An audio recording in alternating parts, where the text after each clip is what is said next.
Afternoon. Welcome to the Northeast State Presidential Advisory Committee Search question and answer session.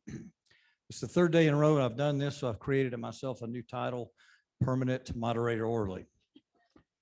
I'm still Miles Burdine. I still serve on the Tennessee Board of Regents, and I still serve as a board member of the Northeast State Community College Foundation, and have proudly served as the chair of the search process, which today completes our role in this process. And now the process will be turned over to Chancellor Flora Tidings, who will make the final selection, excuse me, after interviewing each of the candidates individually. Before we get started, I would like to take a moment to talk about the structure of these sessions. We will begin by allowing the presidential candidate a few moments to give a brief introduction using a question that I will provide. Following the introduction, I will ask a question received from the email submissions and then take a question from the live audience. I will continue to rotate in this manner, alternating from one email and one from the audience. Those who are in attendance online may also submit a question via the chat function, and those will be posed as well. The Q&A session is scheduled for 1 hour. Our candidate will be asked to keep responses between 3 and 5 minutes to ensure we are able to ask many questions as possible within our time frame. As a reminder, if you would like to be recognized to ask a question, please indicate by raising your hand and a microphone will be brought to you.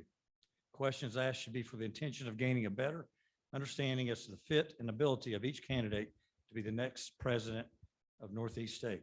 We thank you in advance for your respect and professionalism. With that, I'm proud to introduce to you Dr. Robert Brandon. Dr. Brandon currently serves as the Vice President of Academic and Student Services at Southwest Virginia Community College in Richlands, Virginia. Dr. Brandon earned a PhD in English at the University of North Carolina at Greensboro, a Master of Arts degree in English at East Tennessee State University, and a Bachelor of Arts degree in English at Virginia Intermountain College. So now with the question, Dr. Brandon, as you walk up, thank you for your time and interest in the presidency of Northeast State Community College. Congratulations on being one of our finalists for this position. Please share with those in attendance, either in the room or virtually, why you feel you are the right candidate for this position.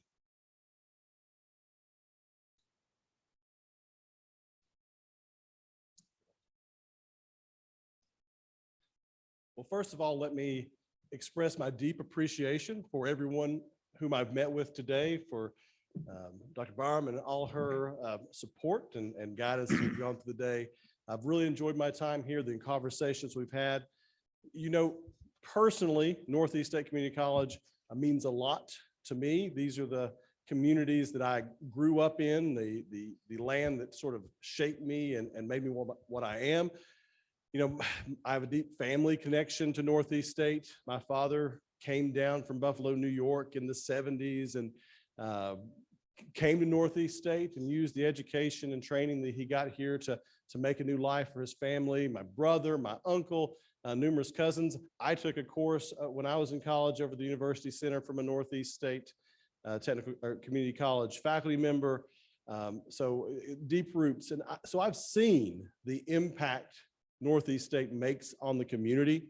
And so just the opportunity to be here and talk to you about this opportunity means a lot to me as a big moment in my career. As far as who I am and how I've been prepared to serve as your next president, I think you'll find that I have a unique body of work, especially perhaps in community colleges. I am very deep in my experience in academic and student services.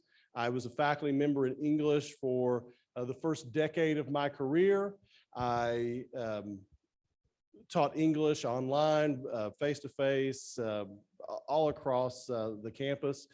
Over time, though, as happens in higher education, people recognize perhaps that you've got some skills in organization or communication, getting buy-in, being good under pressure. And slowly over time, I started picking up more administrative experience. I became a department chair, had the opportunity to develop a new program in student success for Rockingham Community College and became department chair of that. Some SAC COC experience with fifth-year reports, decennial reports. I've served on review teams. And then as I've moved into my current role as Vice President of Academic and Student Services, at Southwest Virginia Community College, I've got to work heavily on both the academics and the student side. So enrollment management, recruitment, retention, and then some areas that perhaps academic and student services folks don't get to participate in. You know, I've been part of our fundraising executive committee.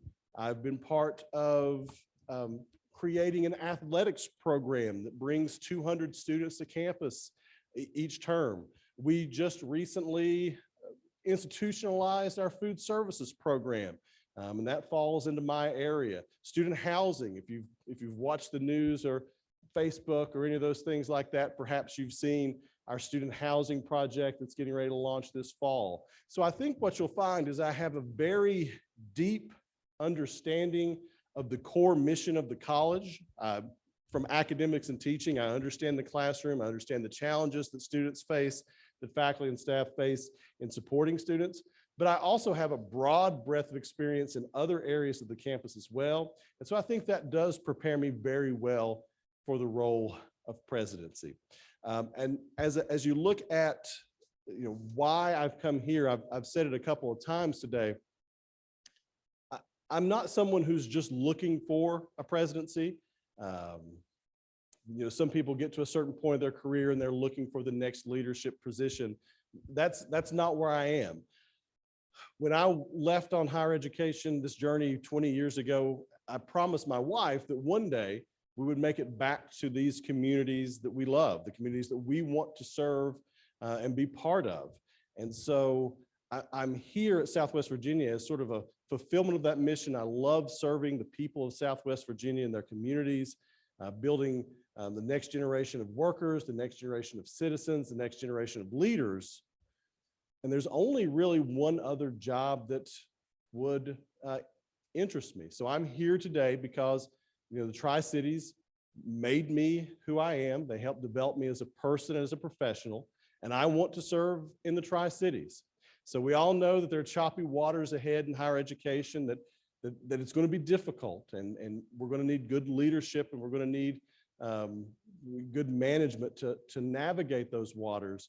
And I'm dedicated to either doing that at Southwest Virginia Community College or Northeast State Community College, because these are the communities that I love and want to serve. Thank you. Thank you, sir. Please discuss your experience with shared governance at the community college level and how you see faculty and staff's role in that model. Absolutely. So every semester I send out an email to the faculty, and there's a line in that email which I really believe, and that is shared governance is one of the pillars upon which the American higher education system is built. I believe that the American higher education system is the best in the world, bar none. And one of the reasons that it is so great is because of our commitment to shared services. And shared services simply means you give the people who are doing the work, the people who are teaching the classes, the people who are working with the students, the people who are writing the grants, the people who are making things happen, you give them a role in the decision-making process. And I believe that is a fundamental part of the American higher education system. I've seen administrations who do it very well, and I've worked in administrations who do not do that as well. And in my career, at least, without fail, the administrations who are weaker on shared governance are weaker overall. So it is fundamental truth that if you listen to the people who are doing the work before decisions are made, you give them the information and you ask their feedback and you receive their feedback and you listen to their feedback, you will get better results. And so I've made it a commitment at Southwest Virginia Community College to strengthen the faculty and staff senates. All the decisions, all the policy decisions, any guidelines go through the faculty senate. I get feedback. We're working right now on changing our office hour policy to a student engagement hour policy because things have changed. The office isn't the important part anymore. The student engagement is the important part. And that's a process that started with me and the deans, but is ending with the faculty as they negotiate through and give us that feedback. And I think that is a fundamental part of leadership in higher education, and getting that feedback makes institutions stronger. Thank you, sir. Now we'll go to the audience. Questions from the audience, please.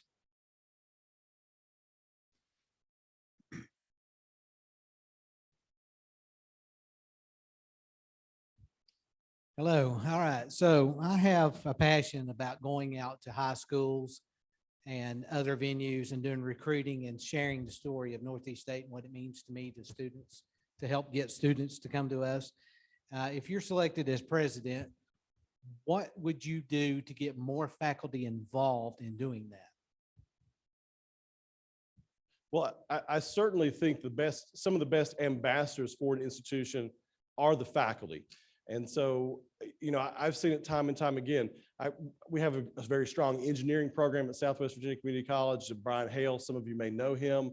And when he walks into a room and talks to students about engineering, it's just more in depth and it's more engaging than what anybody else could possibly do with that. And so you see it across our campus. The faculty who are in the classrooms doing the recruitment, they bring more students to campus. We found that it really is just an intentional thing, making sure that the recruitment staff and the faculty are closely aligned. For us, it wasn't so much that the faculty didn't want to go do that recruitment. They just didn't necessarily know about the opportunities to do it. And so that's a communication piece and connecting those two units together. I also think that, it's a cultural thing. As you share success stories from programs like yours with other faculties and talk about how it's possible to move the needle in those ways, you can get more and more faculty involved. And so it's a cultural thing, it's a communication thing, and it's very important for the life of any program to have faculty who are actively engaged in recruitment. Thank you, sir. Where do you see Northeast State's trajectory over the next 5 years as it pertains to the importance of both technical and transfer education? Absolutely.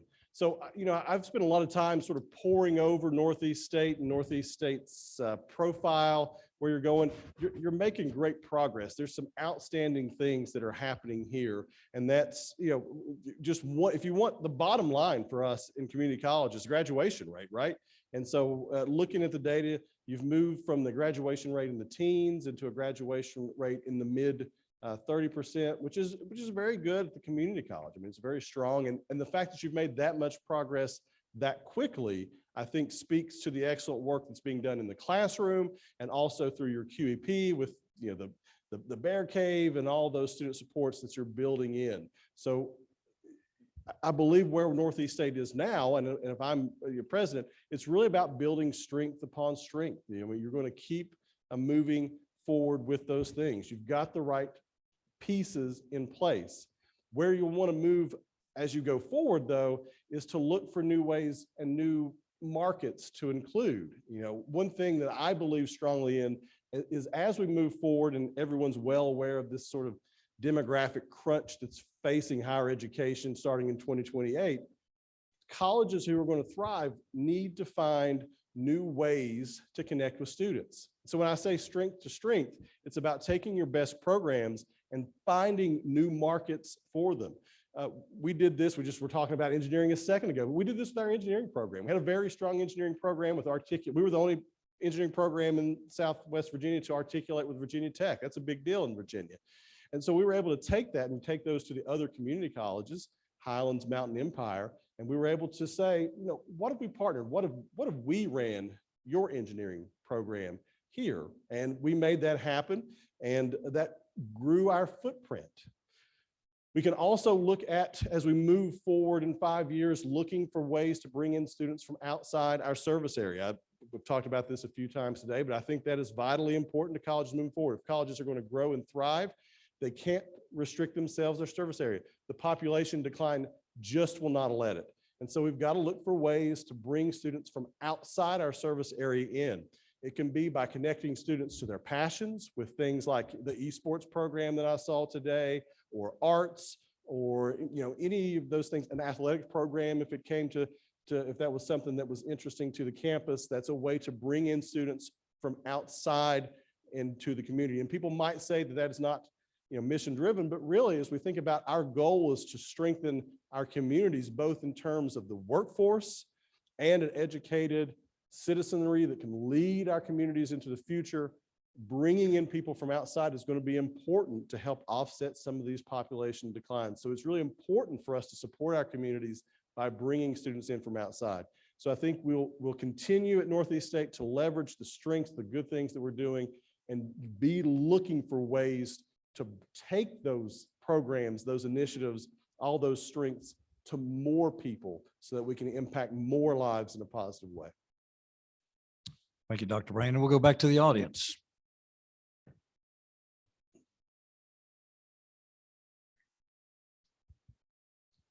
I was in a meeting with you earlier this morning, and you had discussed what you were doing at Southwest. Okay, I'm sorry, at the college you're at right now, regarding off-campus sites.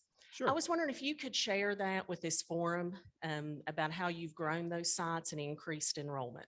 So from our perspective, from my perspective, I guess I should say, really every decision is a strategic decision. And so we have a goal, and that's to increase enrollment. And we have an enrollment plan to allow us to do that. And I just revealed part of it to you, which was the idea of finding new ways to bring students to campus. We had a number of off-sites. We had 4. We have one in Lebanon. We have one in Grundy. We actually have 2 in Grundy. And then we didn't have one in Bluefield, but we knew we needed one. That's our largest population center, but we didn't have a site there, so we put one in Bluefield. But what we had found of the existing sites is enrollment was really anemic. There weren't many students there. You didn't see students there. And our students were telling us they didn't want to go there. We would advise students, and they would say, we would say, you can take your gen ed classes right here in Lebanon and not have to leave town. They would say, hey, we're just going to campus, because there was more life there. There were more things happening. And so we made a strategic plan to revise the way we think about our off-sites. Instead of what we were trying to do, I don't think we knew that this is what we were trying to do, but what the strategy we had in place, even though I don't know that we would have articulated it, was we were trying to use the off-sites as an entry point and then shift them to the main campus. And the students were showing us they didn't want that. That's not what they wanted from the off-site. And so we shifted to an idea that the off-sites were there to serve the communities they were in. And we began to look for anchor programs that were important to those communities. What do the people in those communities need and want? Let's anchor programs for that there. So when you look at our Lebanon, Lebanon is our westernmost site and one of the most western points in our campus. And so we started a culinary arts program. We housed it there because the restaurants are all in Abington and Bristol. So it made sense for those people to be interested in that work. Many of our healthcare providers, especially, we heard from not only, it was our faculty too. When we were looking at data, I went to our OTA faculty and we were talking through it, and we were looking, all the students in the program were coming from Lebanon and Abington. I say all of them, most of them were coming from Lebanon and Abington. We were forcing them to drive an extra 20 minutes to campus just because that's where we put the program. So we took that program, the jobs were there, the students there. We moved OTA with agreement of the faculty to the Lebanon Center. We're in the process of developing a sonography program in partnership with Ballard Health. The Ballard hospitals are on that end of our service area, so that program will go there. We did the same thing in Grundy. The number one employer in Grundy is the hospital up there. A lot of people work in nursing, so we put a nursing cohort up there. And then when we looked at Bluefield, that's a heavily manufacturing area. So we put some manufacturing programs in there. We put HVAC, we put mechatronics, we put electrical electronics, and we put those there as anchors for those centers. And people came there because those were the programs they needed and they wanted.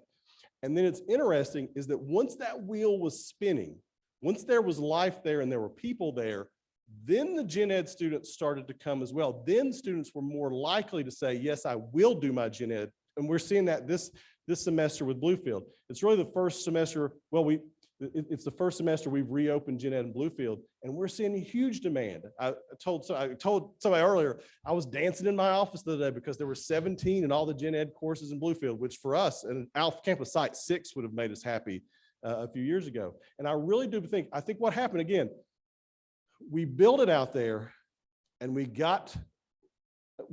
have it anchored with programs. There's life there. It feels like a college. And now we're getting students we might have lost to Highlands or Whitful or those places on the periphery because there is a place for them to go and a place they love. So I think that really is just an example of how you can do the same thing, but with a little different strategic thought. You can sometimes make these ideas work and thrive. We have a chat question. We have a question from a faculty member as well as a comment. As a faculty member, I find your PhD in English very interesting. How do you believe that this will be an asset to our college if you're chosen as our president? I'm glad they found the PhD in English interesting. I found it very interesting as well. It's an interesting degree program. I believe, so I'm not here, so I'm going to say this, and I'm not saying that you need to hire an academic as your next president. I do believe, however, there is an advantage to understanding the core business of a college. And the core business of the college is teaching students, whether that's in workforce development or it's in general education or anything in. At the bottom line, you strip away all the fancy language we use in mission statements. We are here to teach people things. And so that's our core business. That's what we do. And I think having someone who understands your core business is a benefit. I think that does help. What I always say, thinking about this, when people ask about this question, I think a person from any other background can be an excellent president. Matter of fact, our current president, Dr. Tommy Wright at Southwest, has a finance background. Best president I've ever worked with, bar none. But one thing that my background does is, just because I've been there and I've lived the life, every decision that I make, every problem I'm thinking through, it always shifts back to what is the impact of this on the students and what is the impact of this on the faculty who teach the students and the staff who support the students. And I think that's what my academic background brings to the table, and also some communication. I won't be humble. I write well. I can write a mean grant because my PhD has prepared me for that. So, there's some practical considerations as well, but I think philosophically understanding the primary business of community college is helpful. Thank you, sir. From your experiences, how do you feel Northeast State should best determine its ratio of online to on-ground learning moving forward? That's a tough question. It's an important question moving forward. I don't know if you saw the Chronicle piece. The Chronicle did a sort of expose on Generation Z a couple of years ago. I guess Generation Z entered maybe 3 years ago. They came as 18-year-olds to our college, to our institutions, and the Chronicle did a huge piece on them. And I've kind of watched this as it goes. And one thing that's interesting in relation to that question is millennials and Gen X always would say, we prefer face-to-face instruction. We do online instruction because of accessibility or convenience. Gen Z doesn't say that. Gen Z says they prefer as a modality online instruction. That is their preferred modality. They're not taking face-to-face online classes because it's convenient to their life. They're taking online courses because they want to. My son is sort of middle, right in the middle of the Gen Z demographic. And we took him, so he started high school right after COVID. So he had his 8th grade year off, then he had to be a freshman in high school coming right back from COVID. I was worried about him. That's a tough transition anyway, but you've been out of school for a year and a half and here you go. And so I was talking to him afterwards and he had his first taste of online education. And it's like, I expected social stuff or something like that. And that's not where he went. He said, I just don't understand. I go there for 6 hours a day, but I'm really only doing about an hour of work a day, an hour and a half of work, of real work a day. He said, I could do this from home. And he said, I was getting so much more out of my education online. And I thought that was pretty profound, but that's what they're thinking, right? So that there's a generation of people coming through our institution. So that's their mindset. And you think about it. You can get married online. You can find your significant other online. When I was young, I used to go over to people's house and have sleepovers. He didn't do that. He's on the PlayStation with his earphones. They're talking, and that's what they want to do. That's how they socialize.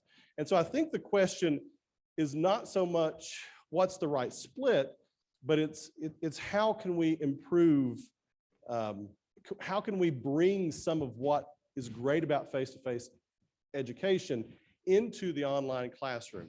How can we make that more relational? That's what we always hear. There's just not as much engagement or relation.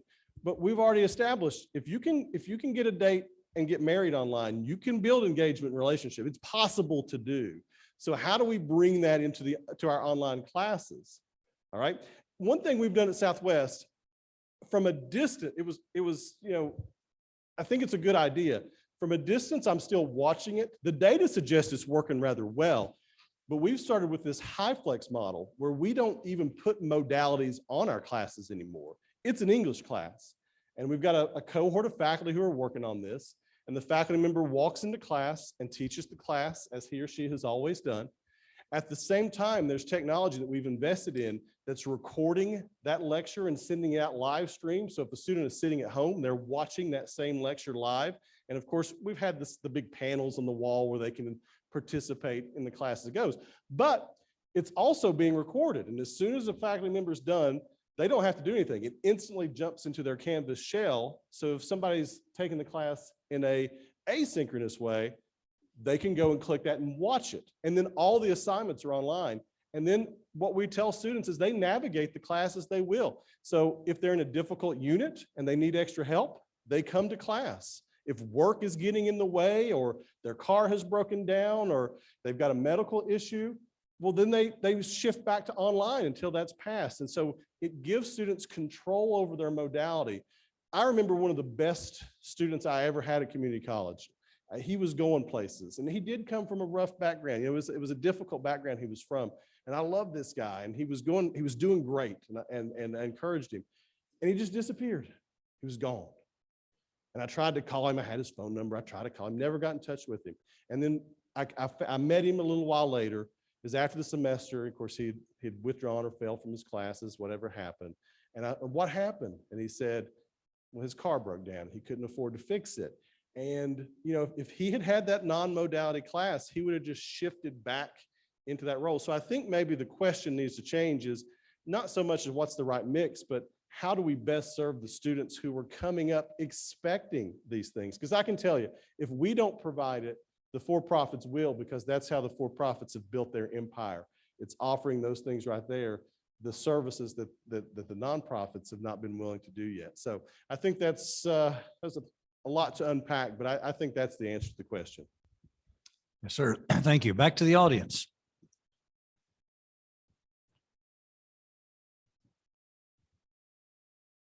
Good afternoon. How are Hey, you? good to see you again. Good to see you. So what experience do you bring as far as working with regional business, community, and political leaders to advocate for our institution, to strengthen external relationships with the institution? And secondly, do you have any ideas that might enhance our partnerships with our external stakeholders? Absolutely. So I'll answer the last, the middle part of that first, and I'll loop back around to the experience question. I think to a large degree, what you're asking about, the answer is it's very relational. And it's like any relationship, we have to be intentional in maintaining it. And I think as I look at our college and most of the colleges I've worked at, there is, there's some partners who we keep very close to us and we work with well for whatever reason. It's just a more natural partnership. And there are other partners who we just sort of let sit off on the side. And I think as far as strengthening those, it's making sure the college is intentional about reaching out to all of its partners in the community and finding ways to engage, not just when we need some resources or information from them, but can we get them involved in meaningful ways to help build those relationships? When you talk about what I've done, I think I try very much to be engaged in my community. And, at Cleveland State and other places, I've worked with arts organizations, community arts organizations, served on Kiwanis. And I think being out there in those roles helps you meet people in the community and have those conversations. I also think it's important for us to be intentional about being at our local government functions. So attending county commission meetings, school board meetings, I think those are all important things we can do. When Dr. Wright and I came from Cleveland State, we had seen the power that Tennessee Promise and Reconnect can have in opening accessibility to community colleges. We didn't at that time have that in Virginia. And so, one of the first things that we did was we went to all of our local governments and we sat down and tried to figure out what their aspirations for their community, what's the vision of where Tazewell County is going, what's the vision for where Russell County is going.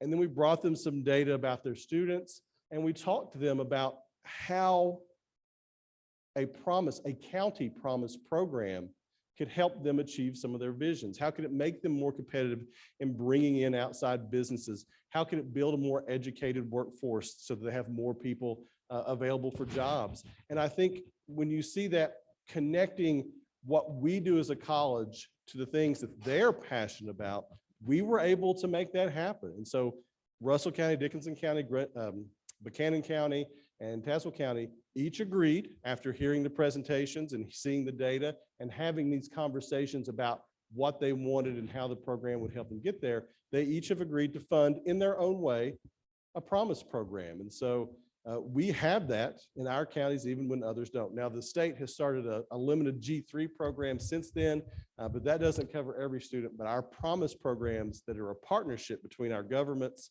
and the college, mutually beneficial programs created through collaboration, still provide that access for our students.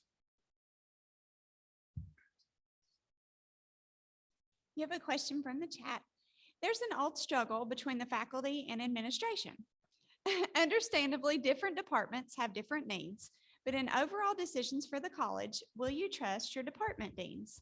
Well, I think that goes along with my answer on shared governance. I do think that the best way forward in most cases is to get feedback from the people who are doing the work.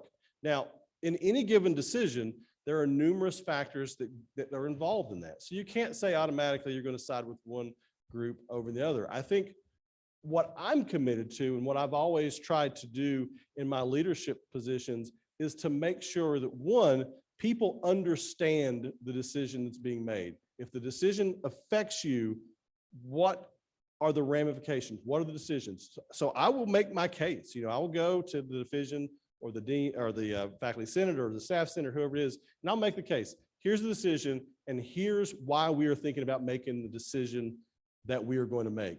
And then we'll pull back and we'll take that feedback from individuals and from the groups like faculty and staff senate who are designed to give that shared governance feedback. And we'll bring that together. And so I think what I would say is I feel like, and after the faculty senate group had talked to in passing to somebody at a past institution who said I was a good communicator, and I think I think this is why people say that.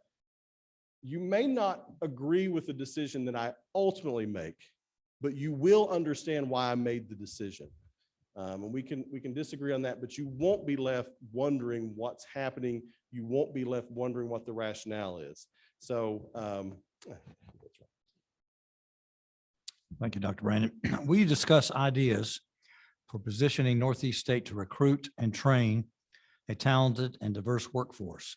Can you provide an example of something you've done in the past? absolutely. So as I've said, I think the number one thing that we need to look at as institutions of higher education is community colleges are ways to step outside our service area and bring more students to the college. We were talking about that with offsite centers a minute ago. And I think when we talk about this, when we bring students from outside of our campus, we are bringing in students who are bringing in different experiences, different cultures. That enriches the experience in the classroom. It also means that we're bringing in students who are going to learn and graduate here. They're going to do internships here. They're going to meet significant others here. They're going to fall in love with the region here, and then they're going to stay.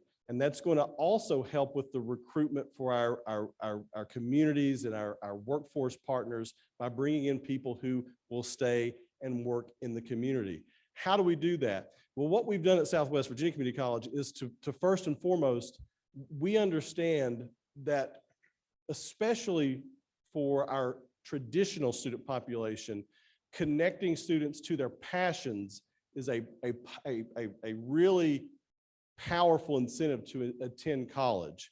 You know, they can do a welding program anywhere, but if we go to them and say, well, you can do a welding program, but you can also play a sport, or you can also be on an e-sport team. I don't see Chris anywhere, but you can be on an e-sport team, or you can participate in dance or theater. That is a powerful incentive. Students will travel to do those things. They will pay. You know, we did start an athletics program, and one of the reasons we did that is that's a strategic move where we can bring 200 students from outside of our service area every year. Well, our goal is to bring 200 athletes in, 100 from outside of our service area. We don't offer much in scholarship, you know, $250, $500, $1,000 if you're really good. We give a handful of full scholarships out, but most of the scholarships are very, very small. And when I've gone to my athletic director, we've said half of those have to be from outside of the state. And so we've got students from California, I think it's 13 states now coming to Southwest for this, 3 different countries coming to Southwest for this. They're paying extra money to get our education and to pursue their passion. We followed a similar model with dance and theater and the arts, where we're bringing in students from outside and offering scholarships, culinary art the same way, giving them opportunity to pursue their passions. And you know, it really works because people who are pursuing passions are often more motivated than people who are not. So we've really also seen, and in Tennessee, which is a performance funding state, we've also seen an impact on our performance funding because, you know, we have 170 athletes on campus right now.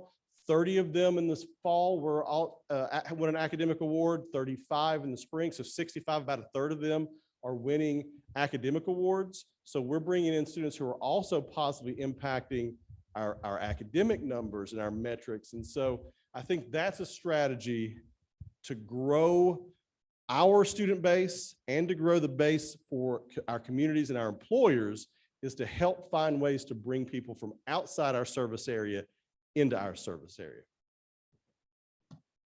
Thank you, sir. Back to the audience, please.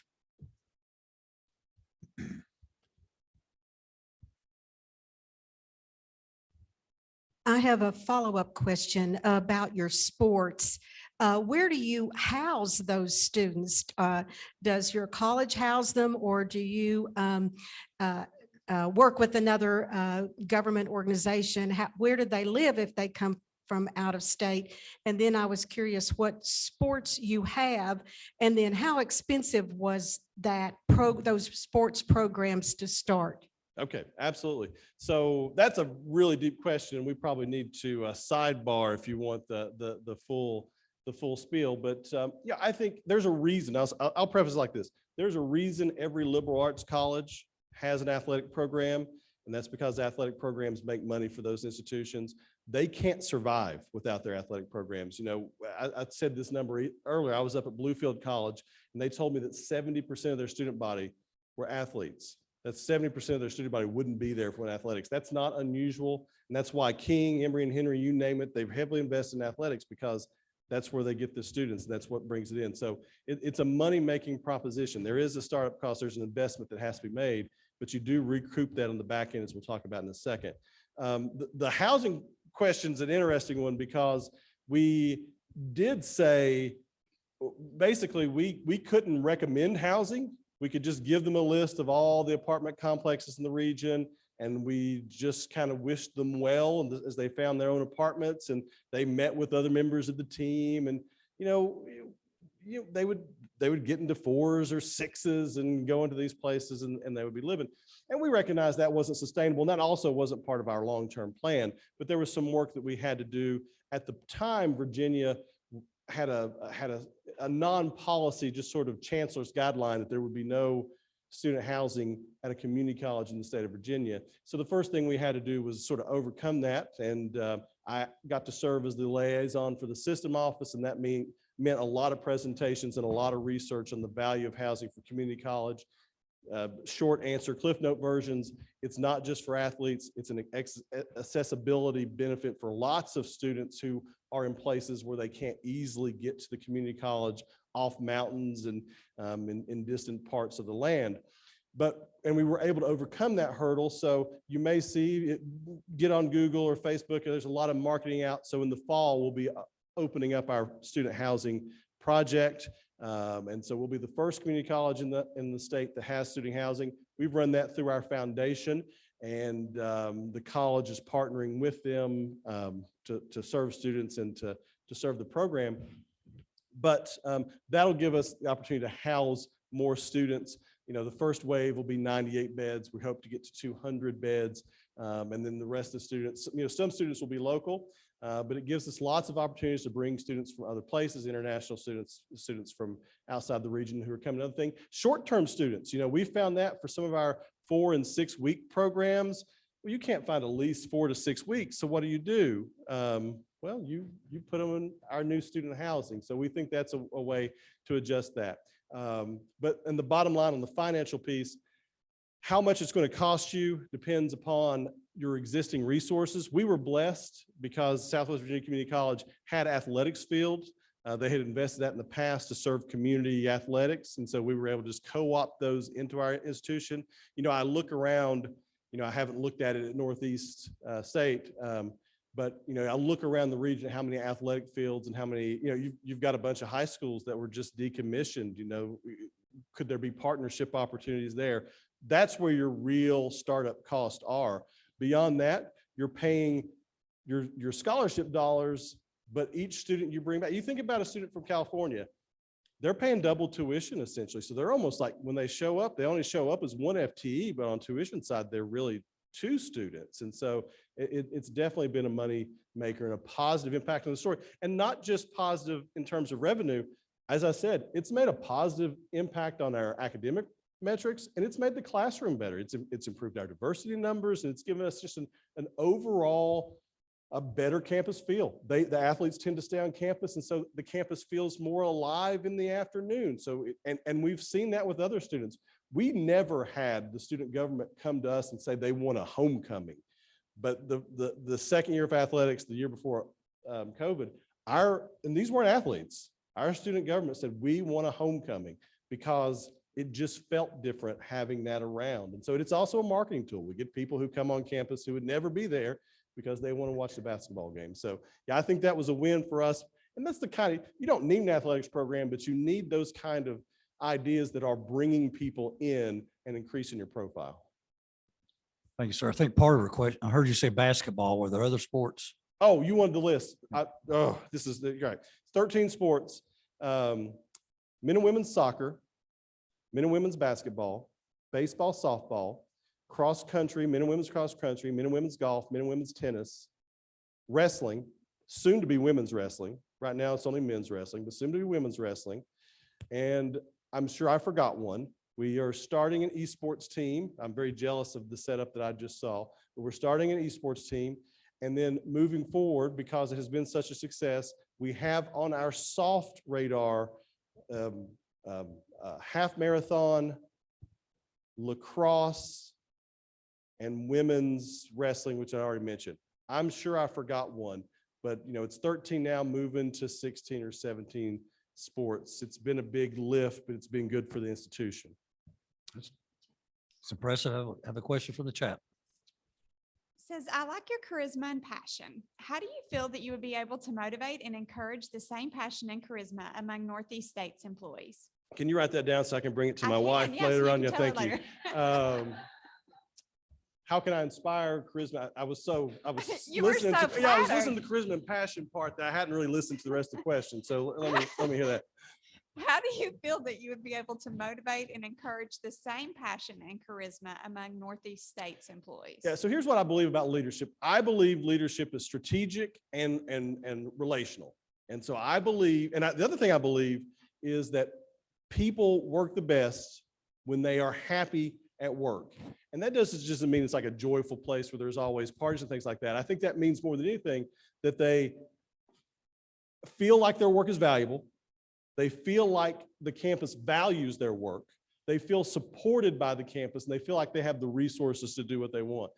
For me, one of my personal goals, and the reason I got into administration in the first place, is because I want to make people happy at their work. That's a personal goal for me. I want people to say that my unit or my institution is the best place to work. And so that's a fundamental thing. And so I think that's the first part of that. The second part is you want to be strategic. And I think it's important for leaders to be strategic. And that's all the way down. That's individual. So you want to be able to go to each person on the campus and talk to them about their role on the campus, their role in the college, and exactly what they need to do. I used the example of the athletic director earlier because I think it's probably the clearest example of what I'm talking about.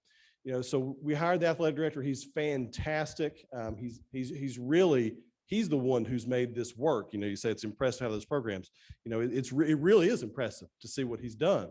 But he and I sat down and for me, I've got to give him the strategic vision. You know, here's what I want.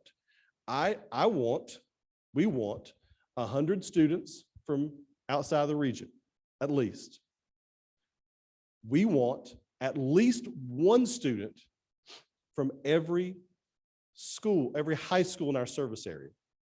That sounds like a no-brainer, but you know, Hurley's a tiny little school. They don't have a lot of athletics, but he has to get me an athlete out of Hurley every year. And that's because I want that engagement piece. I want the students to know that their friends are going to Southwest and they're going there to compete. So I want that sort of market engagement piece.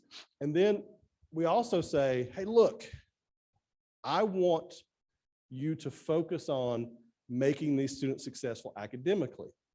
And then at the end of the year, he can come back to me. He can say, all right, he said this last year, I did not get your 100 out of region students. I only got 87. We lost, there was a breakdown on one of the teams, but we can get that next year. But he can say, look here, 65 academic award winners. We've got that. And without that conversation, without that clear strategic plan, he probably sits in his office and he says, my goal is to win ball games. I personally, I don't care if any of the teams win a game. Now, he tells me that they've got to win games because if they don't win games, nobody will want to come to the teams. That makes perfect sense to me. So yeah, you've got to win some games, but it's not the institution's priority. That's just sort of a byproduct.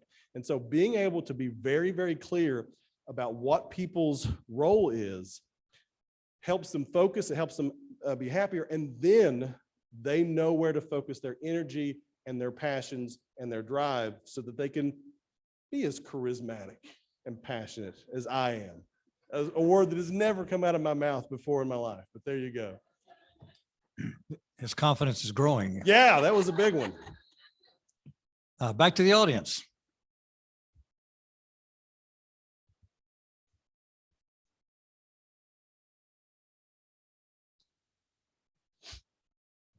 Hello.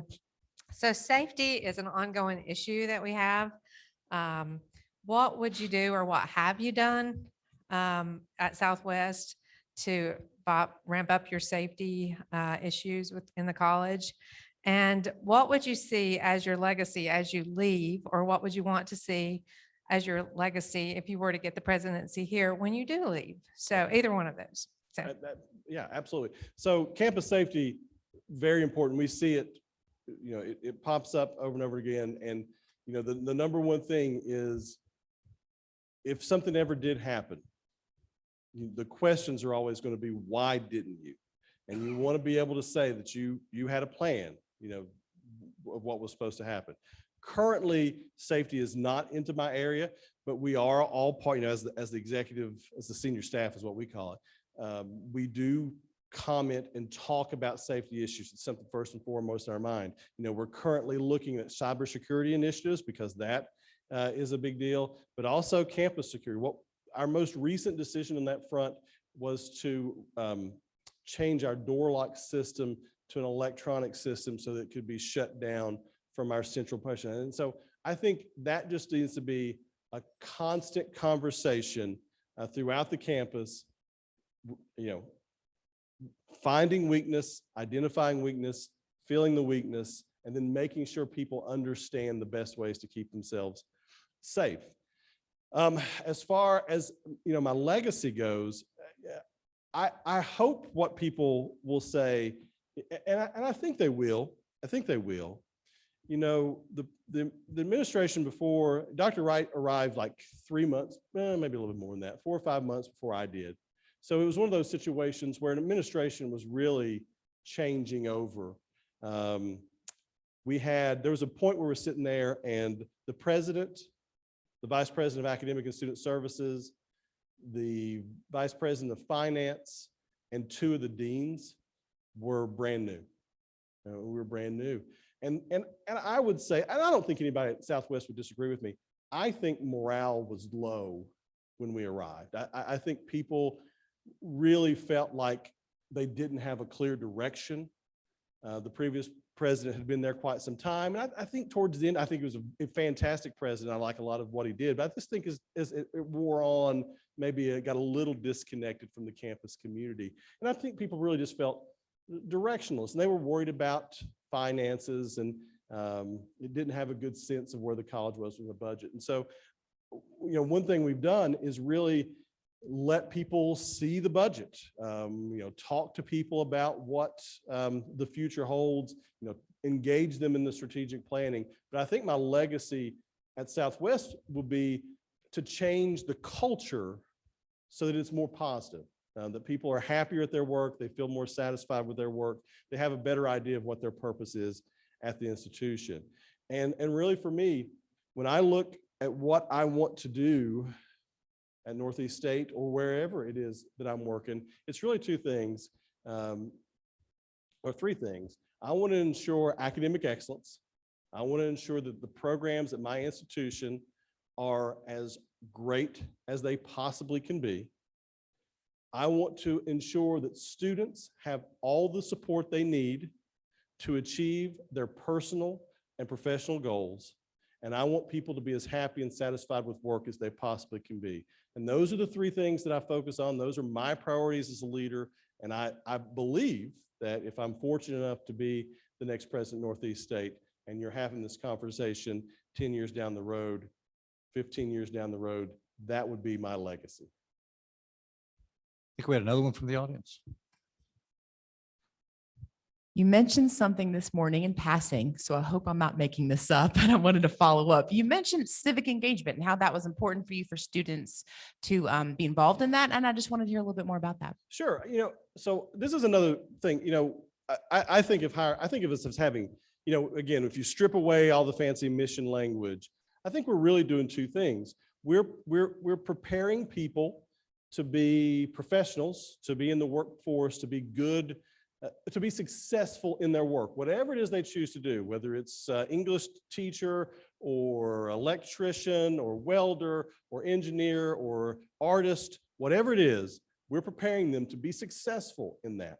And in doing so, we empower our communities because we bring good, talented workers into the workplace, and they can make the institutions and the businesses they work for successful. So I think that's the first thing we do. The second thing we do is we also bring an educated citizenry into our communities. The students in our classes, these are the next generations of leaders in our towns and our cities, and they need to understand what it means to be a good citizen, what it means to be a good leader, how you enact change in your communities, how you enact progress in your communities. And so I think that's also part of our mission. And that's really where, general education and program professional career studies sort of align with each other. And so civic engagement is important to me, civic service is important to me. And so I like to see, we've actually included that at Southwest Virginia in our last general ed assessment plan. We actually included that as a general education outcome and look for ways where we can embed that across the curriculum. And it really comes in 2 parts.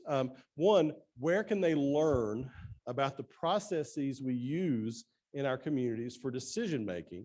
And two, can we give them experiences in those outlets? So, where can we connect them with that? One thing that we do at Southwest, and unfortunately, it was derailed with COVID a little bit, but we are already having meetings about ramping it back up. And it really came out of the inauguration for our current president. We know he's very service-minded. And so as a small group of us were together talking about how we could best honor Dr. Wright as he was being inaugurated as our president, we came up with this idea of a day of service. We wanted a day where the campus community got together and we went out into the community. And so we've done that 3 times, then COVID hit and we hadn't really done it. We're going to do it again this fall. And what we do is we open up a web portal and we just ask people what they need.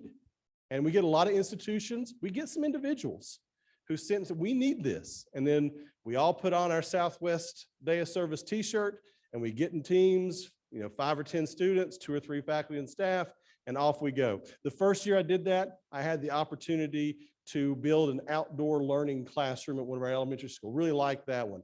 The second year I do it, I had the opportunity to paint the bus turnaround at Grundy High School. I enjoyed doing it, but I was the tall one, so they put me on the ladder. I didn't enjoy that as much as building the playground. The third year we did it, it just so happened that unfortunately, right about the time our day of service was supposed to come, there was flooding in Richlands. And so we said, you know what, we're going to cancel day of service and we're going to go en masse into Richlands and help them clean that up.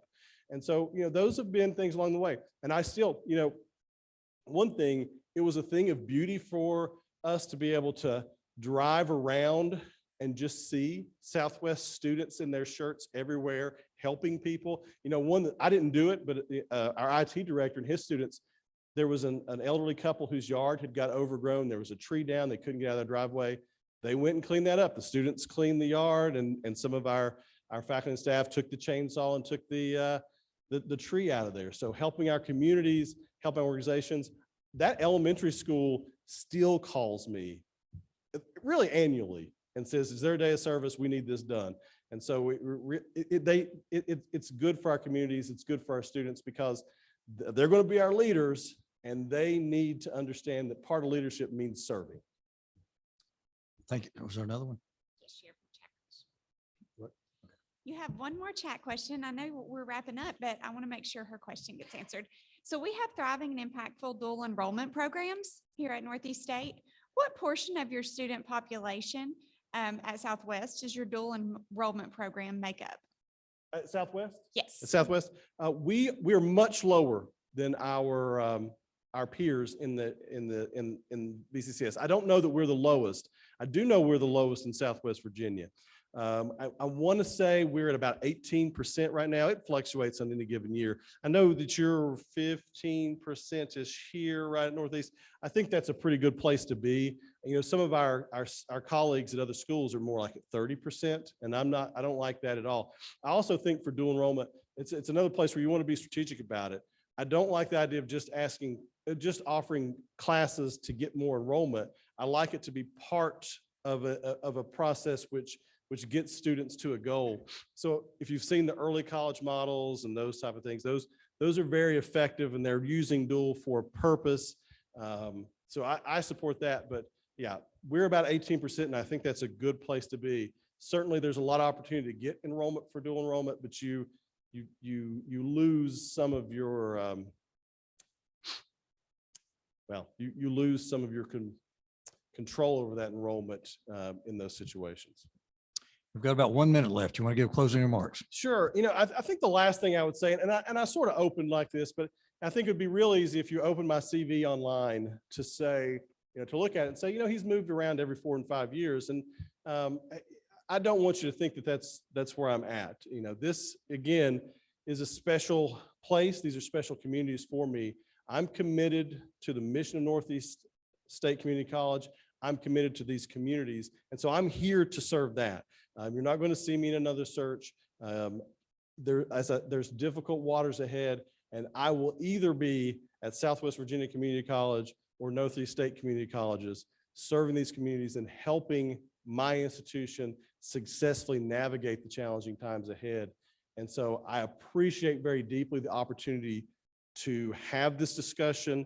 I want more than anything for you to have the best president that you can have leading you into the future. I hope you decide that's me, but I want what's best for you and the institution and the students. And I really appreciate the opportunity to talk to you about that today. Thank you, Dr. Brandon. Closing statement, that brings us to the end of our Q&A. I want to thank you for participating and taking an active role in choosing the next president at Northeast State Community College. You're invited to participate in a survey. You're actually encouraged to participate in the survey from each finalist as a means to give feedback. As I've said previously, I assure you that Chancellor Tidings will review every single one of the surveys. Link to the survey will soon be available on the webpage where you accessed the live stream, and also can be accessed via Northeast State's website. Thank you for coming. Thank you.